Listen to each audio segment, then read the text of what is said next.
Everyone says you need to use bond builders for damaged hair. What do they do and how do they work? Okay, I keep promising to do a video on bond builders, and I was doing one on low effort tips for looking after coloured hair, and I realised I never did that bond builder video. I did one on Olaplex in 2018, and in it, I messed up.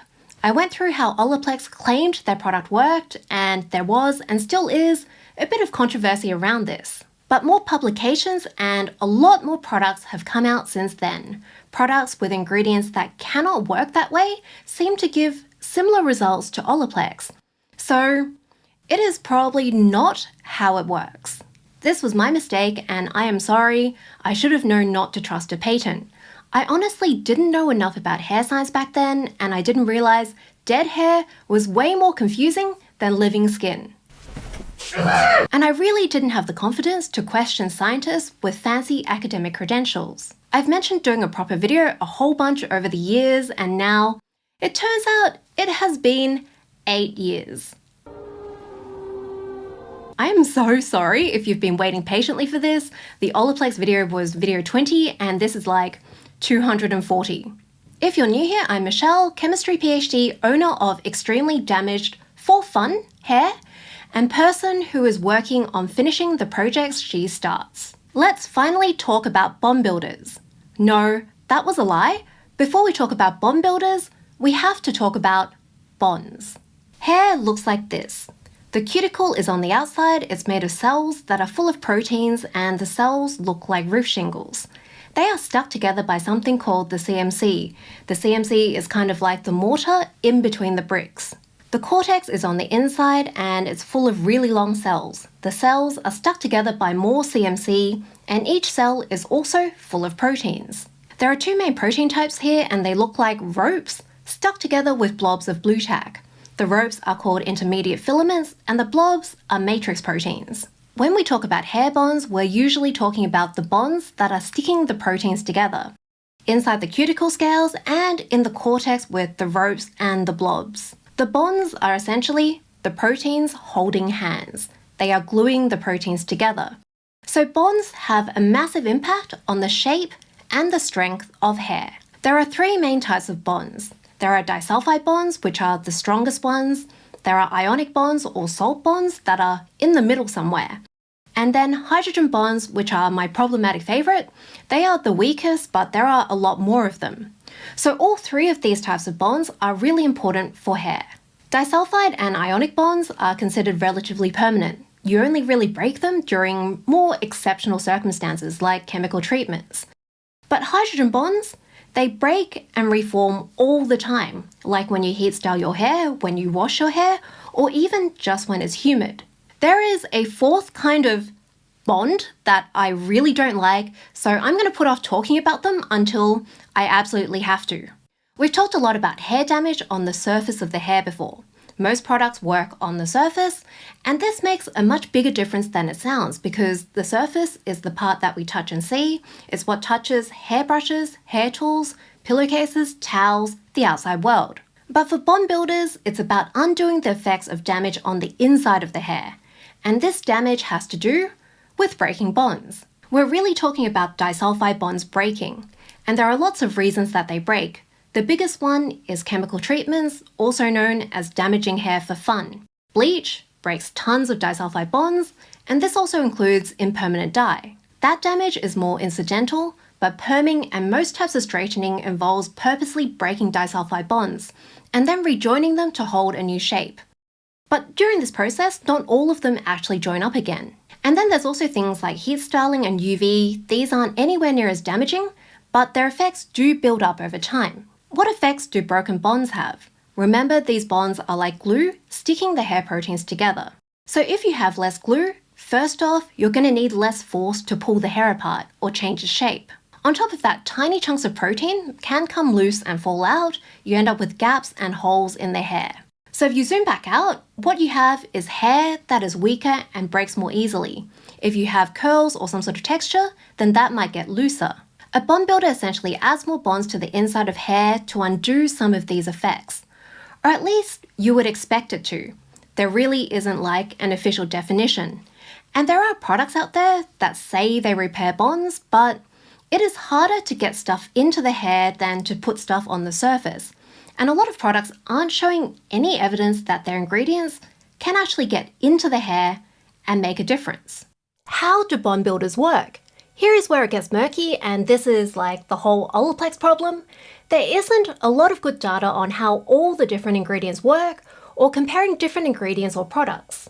The big problem with all of beauty science is funding, and I think it's really important to understand this if you want to work out what's good and bad science-based beauty advice. There's two main ways to fund any science research: independent funding like government grants, and industry, studies paid for, in this case, by haircare brands and ingredient suppliers. Obviously, with industry-funded research, there is usually a conflict of interest. It's rare that companies will cooperate with their competitors, so there is often this question of whether maybe they designed their experiment in a way that wasn't entirely fair. Like I challenge Omar to a fitness test, and it is all just flexibility.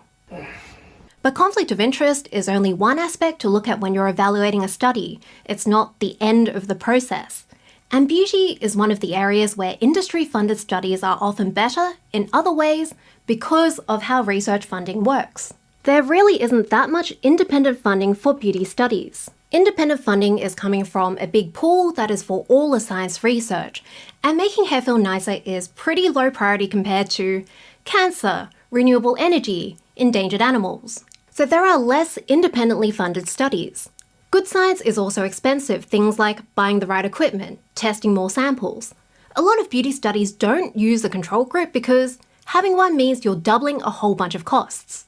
But on top of that, this system means that independent academics just don't have as much opportunity to study hair and get really good at it. With the handful of independently funded bond builder studies that I found, for most of the researchers, it is the only study they've ever done on hair. Hair experiments often aren't that straightforward. You need to control tons of fiddly things like humidity, hair type, the level of damage. A single person's head has a whole range of hair thicknesses, thicker means stronger, and the roots and the ends have different properties. The ends are way more damaged. A lot of hair science isn't in the peer-reviewed literature, so sometimes with independent studies, the methods are a bit iffy. Sometimes they are based on incorrect assumptions. Now, industry-funded studies also often have iffy methods. I've talked about a whole bunch before, but the ceiling for quality is a lot higher. In theory, a lot of the really big companies have massive budgets. They have tons of scientists who have spent decades researching only hair. So they know how to run good experiments and they have the funding to do that. For example, these are from a review of ketoconazole and hair loss. You can see the difference in sample sizes. I went through some P&G studies in my sponsored video on Pantene. Their studies were on 339 and 186 people. Obviously, there is still that conflict of interest, but if it's been published in a good journal, chances are it's going to be reviewed by their competitors before it gets published.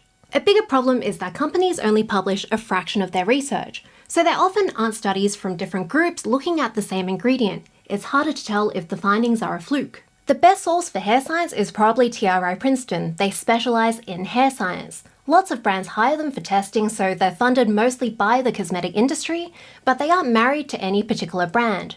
In my opinion, they are the people best placed to do solid and fair experiments. My main source for this video is this excellent article written by Dr. Paul Cornwell of TRI and Dr. Jennifer Marsh, a really experienced hair scientist at P&G.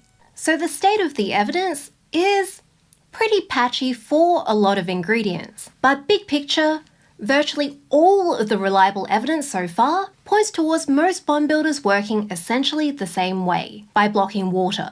How does this work? Well, you might remember from my hair and water video. Water breaks hydrogen bonds in hair between different proteins. So instead of holding hands with each other, the proteins end up holding hands with water. You're losing the glue between the two proteins. It's like the rung on your ladder is broken. But imagine if you have something that is like two waters joined together. It has two hands. If it's in the middle of the two proteins, then they can all join hands and you have a rung again. You have built a bond between the two proteins. And this bigger thing doesn't evaporate easily.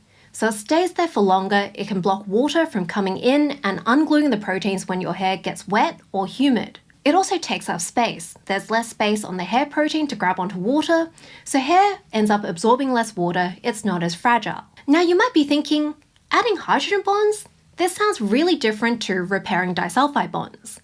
This is true, but a different glue is still going to work as glue. And there are a bunch of upsides to using hydrogen bonds. Only 1 in 15 to 1 in 60 of the spaces on hair proteins have sulfur, and you actually need 2 sulfurs, 1 on each protein, to be close enough to join them together. But proteins are hydrogen bonding machines. 1 or 2 out of every 3 spaces on a protein chain can form a hydrogen bond. A lot of bond builders can also form ionic or salt bonds. For example, a lot are acids, which means they can form negative charges that stick to positive charges on hair. There aren't a ton of positive charges, about 1 in 30 spaces, but the other end of the bond builder can hydrogen bond. For bleaching and colouring, bond builders can have some extra benefits. So for example, they might be able to save disulfide bonds from breaking in the first place. Adding this glue could block some water from going in and swelling open the hair as much, so bleach can't get in as deep, and the hairdresser can control this whole process better. Some bond builders could also remove metal ions from hair. Metal ions can cause a whole bunch of damage when they react with bleach. Now we get back to this whole how Olaplex works thing. Are we really repairing disulfide bonds? Olaplex contains this as the active ingredient. The inventors, who are a chemistry professor and a student, claim that the broken disulfide bond bits could react and join to each end on there and there. But that's just how they designed it to work. They didn't show any evidence that it actually does this. Now these bits are ionic bonds. They often, not always, break pretty easily in water. It's what happens when salt dissolves. And if those break, then we get just 3 separate parts. I actually questioned why they had ionic bonds in my original blog post back in 2015. I am old. Like and subscribe to support elder millennials. Based on their mechanism, it would seem like stronger bonds here and here would make more sense, but I figured they probably knew something I didn't. But interestingly, L'Oreal launched a product called Smart Bond in 2016, and the key ingredient in this was maleic acid. That is these 2 blue things on the ends. That middle bit was not in Smart Bond. Olaplex sued them for patent infringement and they won, which kind of suggests that even the guys behind Olaplex accept that you don't actually need the middle part. I guess $91 million would also help me accept a lot of things. Now each maleic acid has 2 acid groups on the ends, which are basically 2 hands. They can hydrogen bond. That's what you need to glue proteins together. And there are tons of different ingredients with 2 hands like this. Okay, let's go through some different bond builders now. Schwarzkopf Fiberplex also has maleic acid. I've redrawn it now so that it's prettier. Succinic acid was actually one of the first patented bond builders, but not a lot of products seem to use this. Malic acid is in John Frieda products. Interestingly, the parent companies Henkel & Kow were filing patents and publishing papers on these back in 2005-2006, but they didn't call it bond building and they weren't anywhere near as popular. Olaplex really started this whole bond building boom when they launched in 2014. So I think even if the explanation was wrong, it did end up being a really effective marketing strategy. So I think they do deserve a lot of credit for getting people to start using bond builders. L'Oreal has now moved to citric acid. You'll find it in Redken and L'Oreal bonding products. Acid groups, the red things, are usually negatively charged, so they could also form ionic bonds. Other than acid groups, there are other groups that can also act as these bond building hands. Citric acid has an OH or alcohol group, so does malic acid. Panthenol has 3 OHs and this thing in the middle called an amide. They can all hydrogen bond. P&G published a paper recently showing that this works as a bond builder. Panthenol is the star ingredient in Pantene. It's where the name Pantene comes from. And interestingly, these other groups can actually maybe repair disulfide bonds in a roundabout way. After a disulfide bond breaks, it eventually becomes capped as cysteic acid. This can hydrogen bond, so alcohols and amides could theoretically link the 2 ends back together. But most of the effect is probably from hydrogen bonds forming everywhere else, and ironically, a bond builder with only acid groups like maleic acid is less likely to do this because negatives repel negatives. Some more ingredients: Living Proof uses phytic acid and gluconolactone. Hydroxypropyl gluconamide and hydroxypropyl ammonium gluconate are in lots of products like Schwarzkopf Gliss and OGX Bond Repair. Arginine is an amino acid that's in lots of products like Lunatides and Joico Defy Damage. K18 is probably the one with the most peer-reviewed studies on it. They use their own special peptide that binds well to keratin. Peptides are like little strings of amino acids, or you can think of them as like a chopped up section of protein. These are full of hydrogen bonding groups, so a lot of other peptides and hydrolyzed proteins can probably bond repair as well. So this whole list is really incomplete. Which bond builders work best and which products should you use? This is actually a pretty tricky question to answer. Like I said before, there's just not that many decent studies, so we don't really have enough information to compare different ingredients, let alone different formulas that might help these ingredients work better. Plus, how well a product works also depends on the level of hair damage. Products can get into hair more easily if there are more holes, plus there is more potential for improvement. From looking at these, you can sort of try to guess, like maybe if the molecule is smaller, it can wiggle in more easily. But when hair is damaged, it has a lot more holes for things to get in, so we should really be looking at direct evidence, like testing on hair. Some ingredients have more convincing evidence to show that they can get into hair and improve the properties. You could try doing DIY treatments. Citric acid is pretty cheap. I bought a whole bunch because I recently went down this laundry rabbit hole. That might end up in a future body care video. You could try soaking your hair in a solution of it. Studies used about 3 to 5%. But just like in skincare, there's a problem with just looking at active ingredients. The overall formulation can make a massive difference to how well the ingredients spread out and penetrate into the hair. Other ingredients in the product also have benefits. Some people find that their hair seems to get worse with Olaplex. It feels rough and it breaks more. What's likely happening there is it's just not conditioning enough for their hair. So the hair surface isn't smooth enough. The formula also has proteins which also stick to the surface and add to the roughness. That roughness means it gets snagged on stuff and breaks.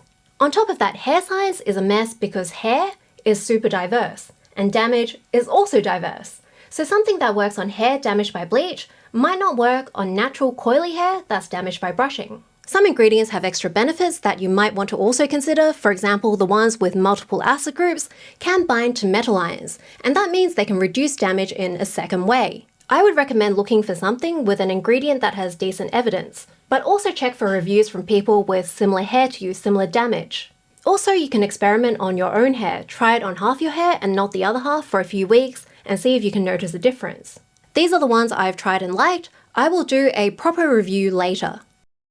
It's time to talk about the fourth bond, hydrophobic interactions or hydrophobic effect, which is the term I prefer, or if you really want to destroy my blood pressure, hydrophobic bonds.